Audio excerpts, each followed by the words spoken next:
The Darwinist view of things was that, you know, nature goes ahead through competition. And partially soil science was the field where we could notice how actually nature goes by more like with cooperation than competition, essentially. And I will talk about Darwin a little bit more. But let's first, why is soil science really important for us? What do you guys think? Soil is the source of life. Uh-huh.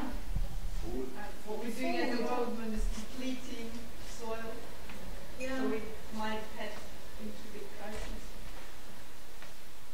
Yeah. But really the most, except that we are like walking on it and like covering it in concrete, for reality, soil is most important for us because of it's the source of our food, is the source of our living. It also has a lot of other functions. Here are the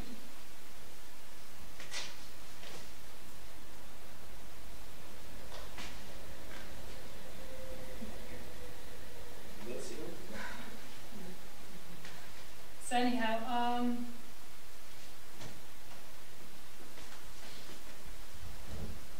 how do plants function? Well, they produce their own food. That's how they function. They produce their own food. Their own food. Yes. Partially, yes. So yeah, the sun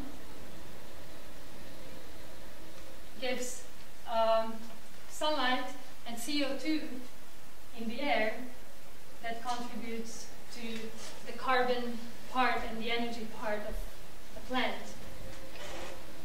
And also most of its nutrients come from the soil. In order for a plant to actually grow, it not only needs things from the air, but it also needs things from the soil. As we heard before, in normal conventional agriculture, we already depleted the soil so much that we are actually trying to give this back to the soil through chemical inputs.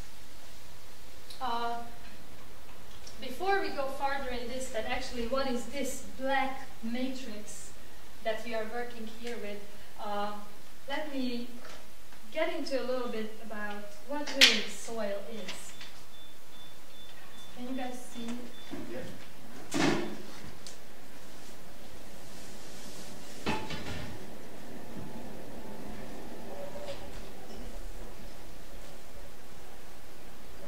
Soil, like when you take a handful of soil, usually you would think that it's solid material. But in fact, what is in your hand, only half of it is solid.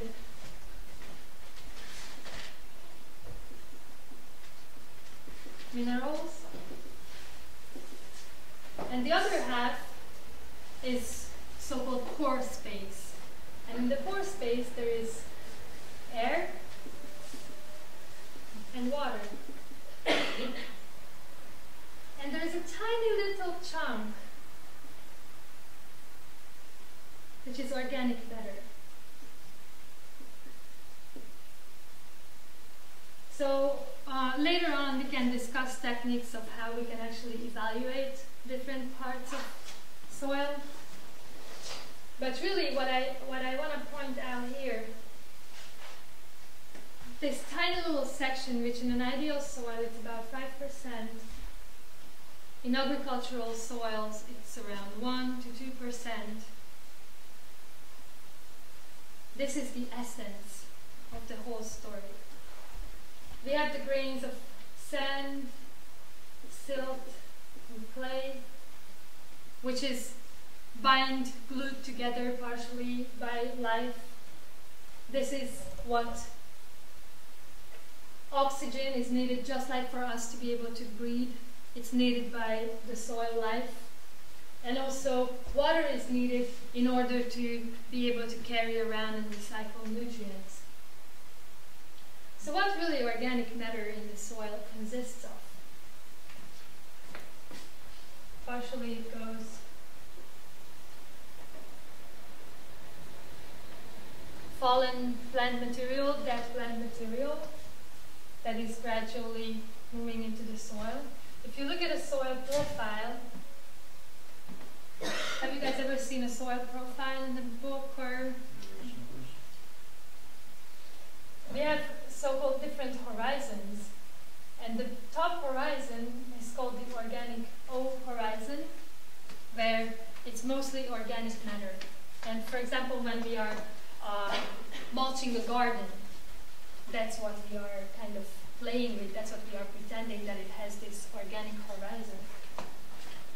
So what happens here, as these materials fall down and start to interact with the mineral part, little creatures that live down in the soil start to work it into. Insects take it apart to little pieces, and then other creatures are able to break it down farther. Why is this important? Because all this material that is being recycled is going to be food for the plants. Now if we are here, let's talk a little bit about worms for a moment. Because worms are really interesting. They have little channels in the soil.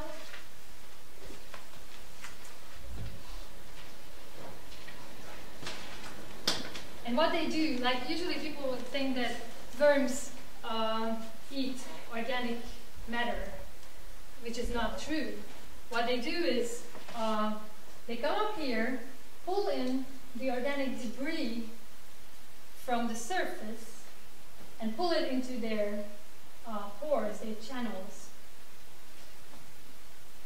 And then that organic material is down in the channel, and there is especially bacteria and fungi and all these guys start to chew on it, start to break it down farther, and then comes the worm and eats that beautiful cocktail of partially broken down organic matter, a little bacteria here, a little fungi there, and then in his body he's able to like pop bacteria, like squeeze the bacteria, pop the bacteria juice out of their bodies.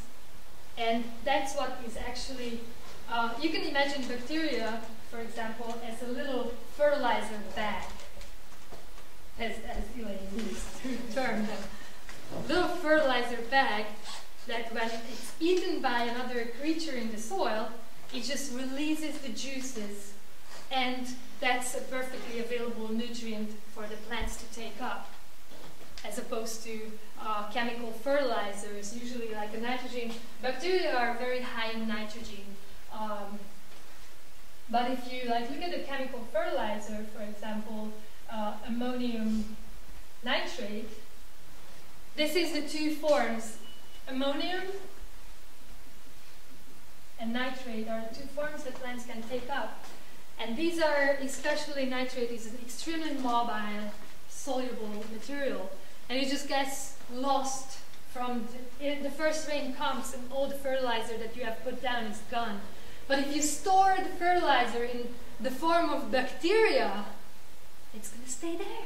It's going to stay there until somebody comes, a worm or nematode or protozoa, and eats it.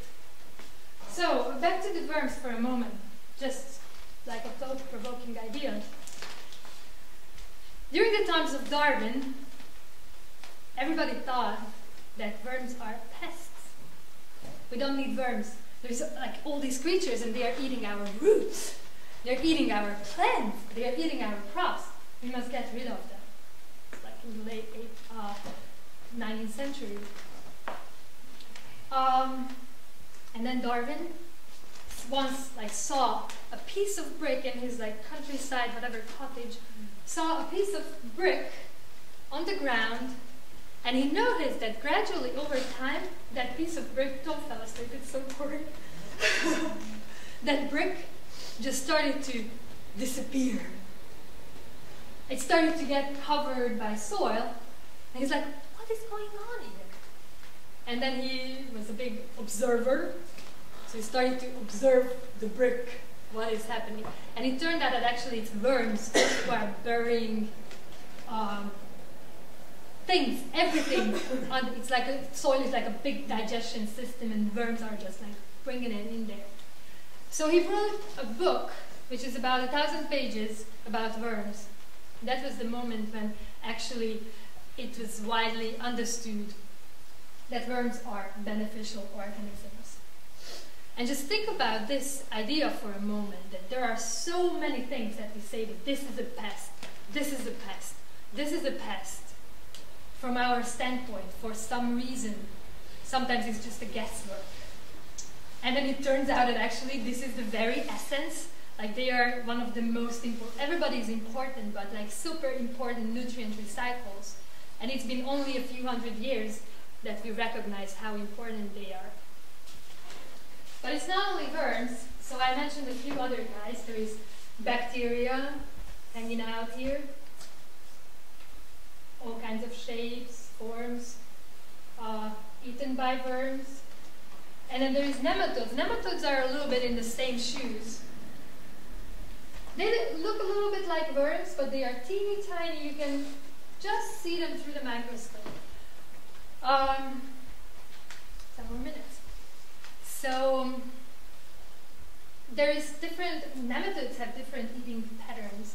Some of them eat bacteria, some of them eat fungi, some of them eat other nematodes, some of them eat roots, some of them eat all kinds of things like weed. They are omnivores.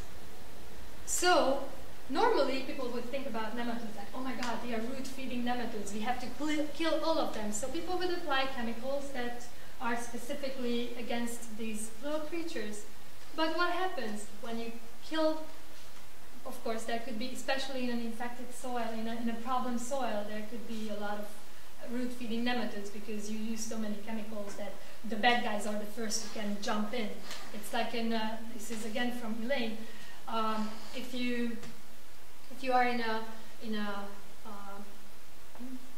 let's say a city,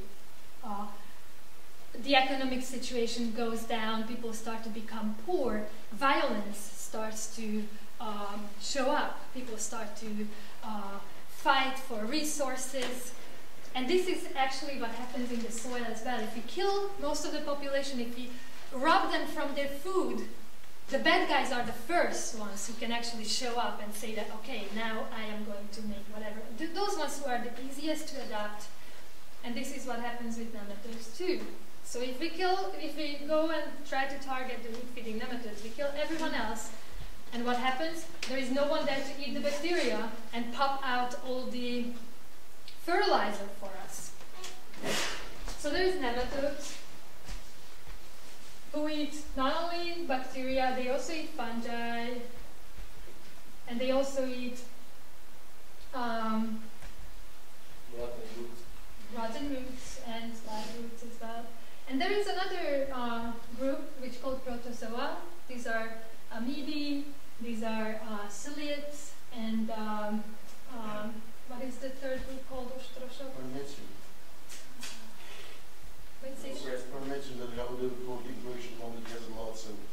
That's ciliates.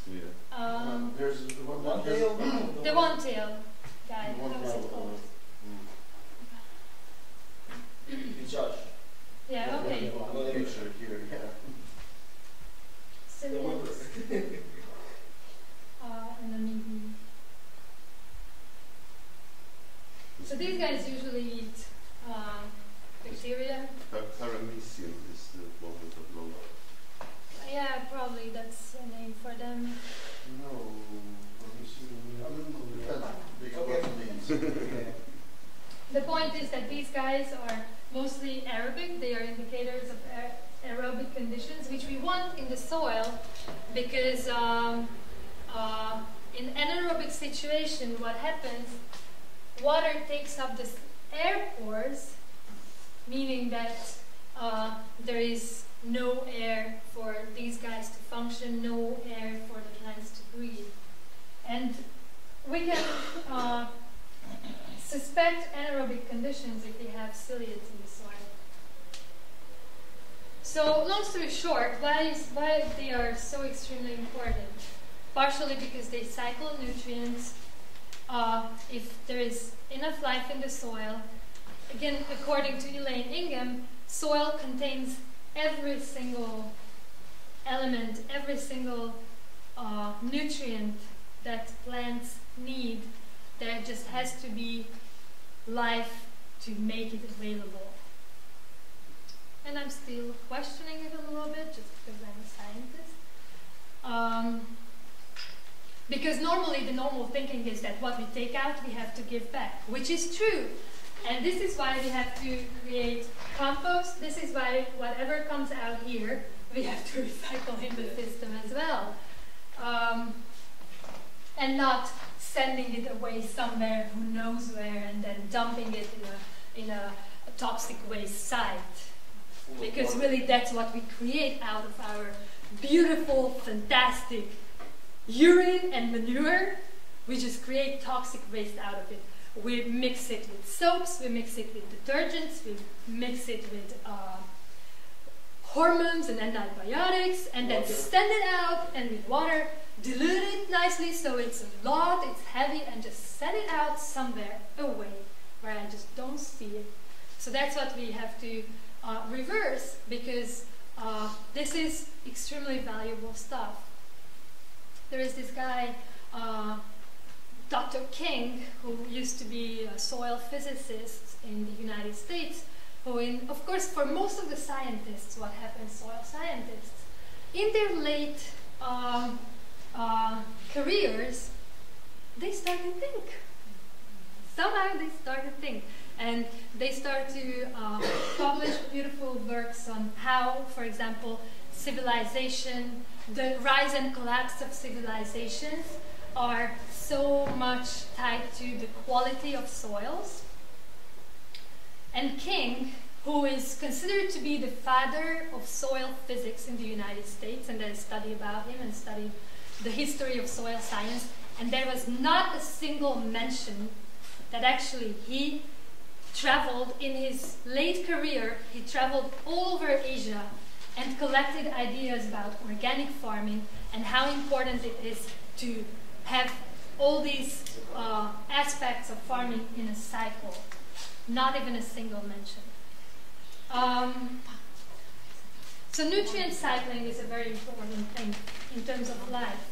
The other very important, and it's all about actually the habitat.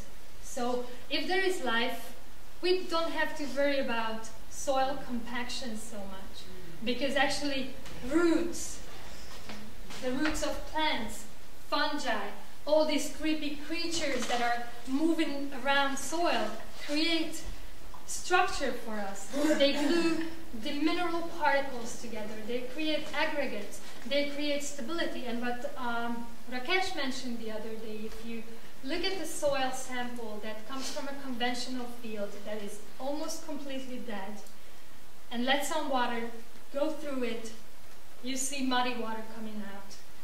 If you take a beautiful forest soil or a soil from your permaculture garden and you pour water through it, what you see is beautiful clean water. Also, so there is, I'm going to share a few principles as a closing with you.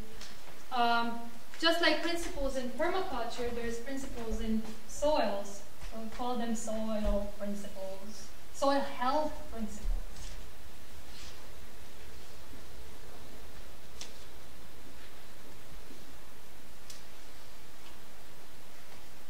One could be know your context, where you are. Actually, how is your soil like? What parameters it has? What can you grow there? What is available as a resource in your environment? That's one very important. Secondly, cover. Just like we don't really like to walk around naked, soil naturally is not ever naked, except if we create desert of a certain area, just like the Mesopotamian places or the Nile Valley. Cover, cover, cover. And the most important thing is that it should be a living cover. If it's not possible for some reason, you mulch. It's still better than nothing. Why is living cover is important? Because living cover has roots, and roots are the essence. Roots are where actually everything happens. If you pull out some weeds from your garden, you see that there is like worms tangling around the roots. They like to hang out there. And actually, roots create the right conditions for themselves to be able to get the nutrients. And then, so I was talking about roots. This is another principle. Living roots, 24/7 in the soil. A very important, and maybe it could have been number 1, so we can just put it aside. Just reduce, not reduce, actually eliminate any sort of chemical, physical, biological stress from your environment. What else could be a soil principle?